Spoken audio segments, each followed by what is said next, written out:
Hello students, welcome back to आपके अपने YouTube channel Seekho English solution में बहुत बहुत स्वागत है दोस्तों। तो चले गए हम लोग पढ़ेंगे हमारा टॉपिक अकॉर्डिंग कि अंग्रेजी के व्यंजनों और स्वरों से ध्वनि उत्पन्न भाग 1।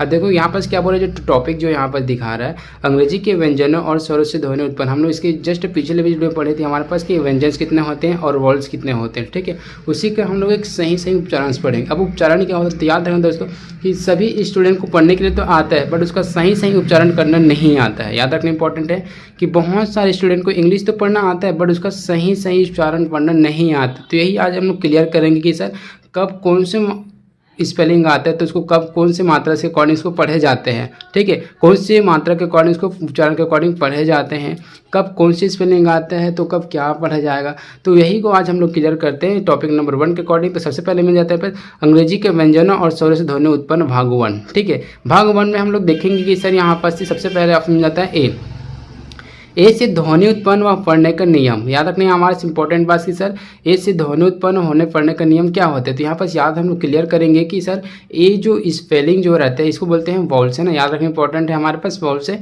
अब ये वॉल्स को हमारे पास कितने उच्चारण होते हैं, मतलब कि वॉल्स का कितने उच्चारण होते हैं, ए को कौन से ध्वनि उत्पन्न होता है। फॉर एग्जाम्पल ए को कभी अ भी पढ़ते हैं, है ना, क्या पढ़ते हैं, कभी ए को अ भी पढ़ते हैं और अ भी पढ़ते हैं और उसके बाद ए भी पढ़ते हैं। तो यहाँ पर देखो हमारे पास मुख्य तरह के 3 टाइप का ऑप्शंस अवेलेबल है। सबसे पहले देखो क्या लिखा है यहाँ पर से ए से केवल 3 तरह के ध्वनि उत्पन्न होते हैं। कितने तरह का ध्वनि उत्पन्न होता है, 3 तरह के ध्वनि उत्पन्न होते हैं। कौन सा, तो ए अ और यहाँ पर मिलता है अ, ठीक। तो यहाँ पर एग्जाम्पल भी दिए गए राइट के अकॉर्डिंग। देखो यहाँ पास ए से एप्पल, अकाउंट्स, आर्मी, ठीक। देखो क्या है यहाँ पर से हमारे पास 3 टाइप का उच्चारण होते हैं। इंपॉर्टेंट याद रखना कि हमारे पास कभी कभी क्या करते हैं कि सर ए से कितने ध्वनि उत्पन्न होते हैं क्वेश्चन किया जाता है। तो क्वेश्चन को आइडेंटिफाई हम लोग आज क्लियर कर देते हैं कि सर क्वेश्चन जो रहता है मोस्ट इंपॉर्टेंट रहता है कि सर हमारे पास ए से कितने प्रकार के ध्वनि उत्पन्न होते हैं, तो 3 प्रकार के, ठीक है। अब यहाँ पर 3 प्रकार के ध्वनि तो पता कर लिए बट इसको क्लियर करेंगे कि सर कब ए पढ़ा जाएगा, कब अ पढ़ा जाएगा, कब अ पढ़ा जाएगा, ठीक है। अ और अ कब पढ़ा जाएगा, इसको हम लोग क्लियर करने के लिए हमारे पास कुछ रूल्स और नियम के अकॉर्डिंग चलते हैं, ठीक। तो सबसे पहले मिल जाते हैं यहाँ पर से नियम नंबर 1।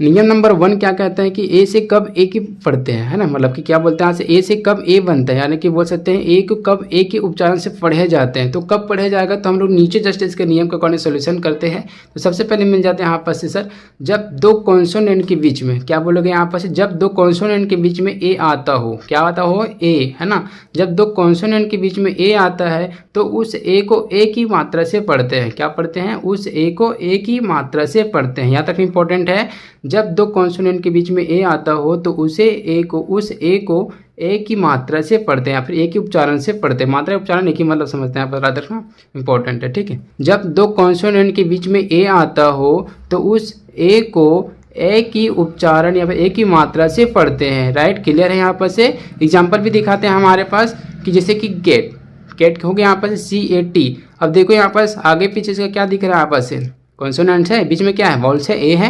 उस टाइप का हमारे पास VAG है। याद रखना ए के पहले V क्या चीज़ है, ये वॉल्स कॉन्सोनेंट्स है और आगे भी यहाँ पास क्या देगा, कॉन्सोनेंट, बीच में क्या है, वॉल्स, ए है। तो इस कंडीशन में इसको क्या पढ़ा जाएगा, ए के उच्चारण के अकॉर्डिंग पढ़ा जाएगा। क्या पढ़ा जाएगा, इसको ए के उच्चारण के अकॉर्डिंग पढ़ा जाएगा। इंपॉर्टेंट है, याद रखना इंपॉर्टेंट है। तो नियम नंबर 1 हमारे पास क्लियर होता है कि जब 2 कॉन्सोनेंट के बीच में ए आता हो तो उसे ए की मात्रा से पढ़ा जाता है। राइट, क्लियर है। तो नेक्स्ट चलते हैं रेशनल रूल्स के अकॉर्डिंग से। यहाँ पर से ए तो पता कर लिए, उसका एक तो और मिल जाता है यहाँ पर से नियम नंबर 2। नियम नंबर 2 क्या कहता है यहाँ पर से कि सर ए से कब ए बनता है, वो ए था और ए है, ठीक है। ए और ए अलग होता है, थोड़ा सा मात्रा बस में, उच्चारण बस में थोड़ा सा अलग होता है। याद रखना इंपॉर्टेंट है। नियम नंबर 2 क्या कहता है, से ए से कब ए बनता है। तो यहाँ पर रूल्स के अकॉर्डिंग चलते हैं। यहाँ पर नीचे की ओर आते हैं थोड़ा सा। तो यहाँ पर देखो इसका रूल क्या कह रहा है यहाँ पर से, जब किसी वर्ड में ए के बाद आई आता हो, जब किसी वर्ड में ए के बाद आई आता हो तब उस ए को ए की उच्चारण या फिर ए की मात्रा से पढ़ते हैं। याद रखना इंपॉर्टेंट है। जब हम लोग कोई भी सेंटेंसेस पढ़ते हैं उसमें वर्ड को देखना ध्यान से, क्या कहेंगे, जब किसी वर्ड में ए के बाद आई आता हो तो उस ए को ए की मात्रा या फिर उच्चारण से पढ़ते हैं। किन से मात्रा के अकॉर्डिंग पढ़ते हैं, यहाँ पर से ए की उच्चारण या मात्रा से पढ़ते हैं। इंपॉर्टेंट है, याद रखना, ठीक। इससे पहले वाले में क्या था कि दोनों ए के जस्ट आगे पीछे अगर कॉन्सोनेंट्स आता है तो उस ए को क्या पढ़ देते हैं, ए की मात्रा से पढ़ देते हैं। लेकिन इसमें क्या करता है कि जब किसी वर्ड में ए के बाद आई आता हो तब उस ए को ए की मात्रा से पढ़ते हैं। ठीक है, इंपॉर्टेंट है। नीचे आओ, थोड़ा सा एग्जाम्पल दिख जाएगा यहाँ पर से, देखो जैसे बेल है ना, fail, well, rain, tail, man, sale. तो यहाँ पर देखो इंपॉर्टेंट है कि आई के ए के बाद जस्ट क्या दिख रहा है, आई आ रहा है, तो इसको क्या कौन से मात्रा के अकॉर्डिंग पढ़ेंगे, यहाँ पर से ए के उच्चारण के अकॉर्डिंग पढ़ेंगे। तो इंपॉर्टेंट है ये। ठीक है, अब पढ़ेंगे यहाँ पर से नियम नंबर 3। नियम नंबर 3 क्या कहते हैं कि सर यहाँ पर से ए से कब अ बनता है, यानी कि बोल सकते हैं कि ए से कब अ की उच्चारण उत्पन्न होता है, कि सर कब ए को अ के उच्चारण से पढ़ा जाता है। इंपॉर्टेंट स्ट्रक्चर है। नियम नंबर 3 में यही बोले गया है कि आपस क्वेश्चन ये कर रहा है कि सर ए से कब अ के उच्चारण को पढ़ा, नहीं ए को कब अ के उच्चारण से पढ़ा जाएगा। ठीक है, तो इसी को हम लोग क्लियर कर, इसका भी कुछ रूल्स रहते हैं जो इंपॉर्टेंट है। नीचे आकर देखते हैं इसके रूल्स क्या होते हैं। तो देखो क्या बोल रहे हैं यहाँ पर, जब किसी वर्ड में, क्या बोल रहे हैं यहाँ पर से, जब किसी वर्ड में, जब किसी वर्ड के लास्ट में ना, क्या बोल रहे हैं यहाँ पर से, जब किसी वर्ड के लास्ट में ARALAN, याद रखना इंपॉर्टेंट है। जब किसी वर्ड के लास्ट में ARALAN आता हो, क्या होता हो, ARALAN आता हो, तब उस ए को अ की मात्रा या फिर अ के उच्चारण के अकॉर्डिंग पढ़ा जाता है। इंपॉर्टेंट है भी। नियम नंबर 3 क्या कहते हैं कि जब किसी वर्ड के लास्ट में ARALAN आता हो तब उस ए को अ की मात्रा से पढ़े जाते हैं या फिर अ के उच्चारण से पढ़े जाते हैं। ठीक है, एग्जाम्पल देख लेते हैं। यहाँ पर एग्जाम्पल ये है जैसे कि रेगुलर। अब देखो यहाँ पर जब वर्ड की क्या मतलब लास्ट में है, तो वर्ड के लास्ट में क्या आ रहा है, AR आया, तो इसको क्या पढ़ेंगे, अ के उच्चारण के अकॉर्डिंग पढ़ेंगे। जैसे रेगुलर है ना, पढ़ के देखो थोड़ा सा, रेगुलर, तो यहाँ पास अ के उच्चारण हो रहा है। ठीक है, उसी टाइप का हमारे पास इंडियन आता है, तो इंडियन में देखो लास्ट टाइम क्या AN आया, तो इसको भी पढ़ो यहाँ पास इंडियन। तो यहाँ पर देखो अ के उच्चारण हो रहा है, क्या हो रहा है यहाँ पर से, अ के उच्चारण हो रहा है। ठीक है, इंपॉर्टेंट है ये। उसके बाद जैसे प्रिंसिपल, अब प्रिंसिपल के भी लास्ट में देखो क्या आया, AL आया, तो इसको भी क्या पढ़ेंगे, अ के उच्चारण के अकॉर्डिंग, जैसे प्रिंसिपल है ना, प्रिंसिपल।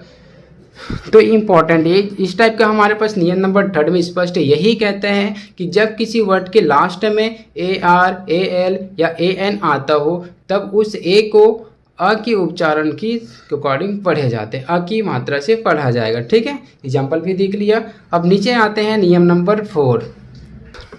नियम नंबर 4 ये कहता है कि सर ए को कब अ के उच्चारण से पढ़े जाएगा। तो यहाँ नियम नंबर 4 ये बोलता है कि जब किसी वर्ड में ए के बाद आर आता हो, क्या आता हो, यहाँ पर से आर आता हो। इंपॉर्टेंट है यहाँ पर से, जब किसी वर्ड में ए के बाद आर आता हो तो तब उस ए को आ की उच्चारण से पढ़ते हैं। इंपॉर्टेंट याद रखने हैं यहाँ पर क्या कहते हैं कि जब किसी वर्ड में ए के बाद आर आता हो तब उस ए को अ की उच्चारण से पढ़े जाते हैं। ठीक है, नियम नंबर 4 क्लियर हुआ है यहाँ पर से कि सर कब अ के उच्चारण से पढ़ा जाएगा। नियम नंबर 4 यही कहते हैं कि जब किसी वर्ड में ए के बाद आर आता हो तब उस ए को अ के उच्चारण से पढ़ते हैं। ठीक है, क्लियर है। एग्जाम्पल देखें, एग्जाम्पल देखते हैं। देखो जैसे कि कार, अब देखो यहाँ पर से CAR हो गया। अब इसको केयर नहीं पढ़ेंगे भाई, यहाँ पर देखो ए है, जैसे कि फर्स्ट नियम पढ़े तो उसके अकॉर्डिंग नहीं पढ़ेंगे, यहाँ पास पढ़ेंगे। जैसे कि ए के बाद आर आता है तो क्या पढ़ेंगे, अ के उच्चारण से पढ़ेंगे, है ना, अ के उच्चारण से पढ़ेंगे। तो यहाँ पर देखो कार, ठीक है, तो कार पढ़ेंगे। इसी टाइप का हमारे पास फार आ गया तो फार पढ़ेंगे। इसी टाइप का आर्ट आ गया तो आर्ट, देखो AR आया ना तो इसको आर्ट पढ़े, देखो अ के उच्चारण से पढ़ रहे ना, बस इसको ध्यान में रखना। ठीक है, जैसे कि पार्क आ गया तो इसको देखो अ के उच्चारण से पढ़ रहे पार्क। ठीक, तो इसको यहाँ पास इंपॉर्टेंट है कि सर नियम नंबर 4 यही कहता है कि हमारे पास जब भी किसी वर्ड में ए के बाद आर आता हो तब उस ए को अ की उच्चारण से पढ़ते हैं। ठीक है, आगे क्लियर हुआ। ठीक।